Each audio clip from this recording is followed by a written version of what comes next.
obwannamwandu si kintu kyangu era si kya bugunjufu gwe okutandika okusala nnamwandu ensobi okubeera judgmental olumu mu mbeera gy'otategeera bulungi nnyo. Omukyala Prose ono nga nnamwandu w'omugenzi Ssekkadde abadde director ow'essomero erya King David era nga ye yali tandikawo, abantu bamusaze ensobi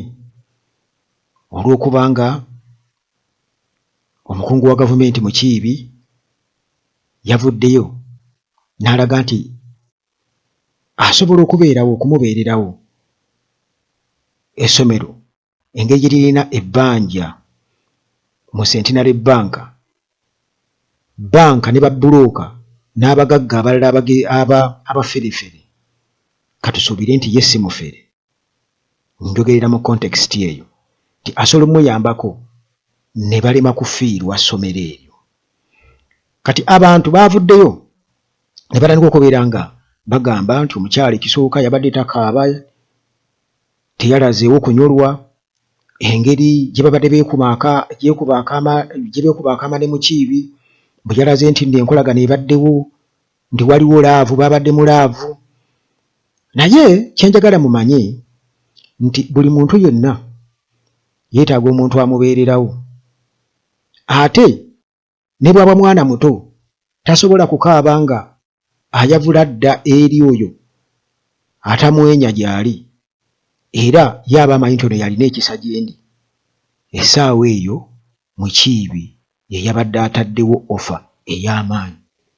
era akaama ako ke yamukubye oba oliawo omukyalo oyo yalabye nti mwatunuulidde kyakuba nti Mukiibi ayagala koddiza nnamwandu, naye ekibuuzo kiri nti waliwo ayagala okubeera nnamwandu forever? Ennyonyi enkeeze y'erya ensiriŋŋanyi, ate era nnamwandu si wa kubeera awo. Kati Mukiibi bw'abanga alina ebigendererwa nga birungi nga si byakubba maali ya mugenzi, ekyokweddiza nnamwandu w'omugenzi si y'ensonga, wabula okutaasa ebintu omugenzi by'aleseewo ebigasa eggwanga oba community, kubanga twogera ku buwumbi bwa ssente, era obutakaabwa bw'omukyalo ono buyinza okuba nga oba obugumu bwe oba enneeyisa ye ku kyekango eyinza obutafaanagana naye oyo yeebuuza kyagenda ku